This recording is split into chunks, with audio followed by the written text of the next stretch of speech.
தொழில்முறை நெறிமுறைகளுக்கு எதிராக வெளியிட்ட கருத்துக்களுக்காக நாட்டின் தலைமை நீதிபதி துன் தெங்கு மைமுன் துவான்மாட் மீது அரசாங்கம் கடும் நடவடிக்கை எடுக்க வேண்டும்.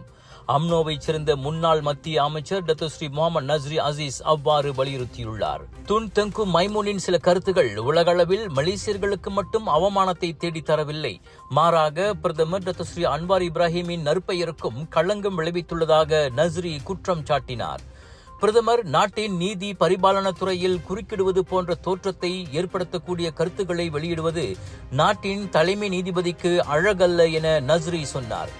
தொழில் ரீதியாக மைமுனுடன் எந்த பிரச்சனையும் இல்லை, ஆனால் நாட்டின் உச்ச நீதிபதியை தேர்வு செய்வதில் பிரதமர் தலையிடக்கூடாது என அவர் பேசியது சரியல்ல.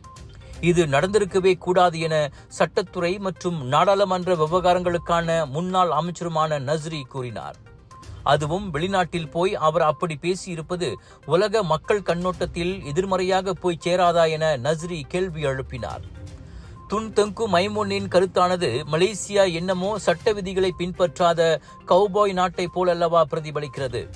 தலைமை நீதிபதியாக அவர் சிறப்பாக பணியாற்றியுள்ளார்.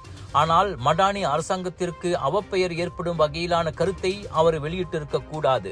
எனவே சிறப்பு செயற்குழுவை அமைத்து தெங்கு மைமுனை விசாரிக்க வேண்டுமென அமைச்சரவைக்கு தாம் பரிந்துரைப்பதாக அமெரிக்காவுக்கான மலேசிய முன்னாள் தூதருமான நஸ்ரி அசீஸ் தெரிவித்தார். மல்தான் நாட்டில் அண்மையில் நடைபெற்ற 24வது காமன்வெல்த் சட்ட மாநாட்டில் தெங்கு மைமுன் பேசியிருந்ததை தான் நஸ்ரி சுட்டிக்காட்டினார்.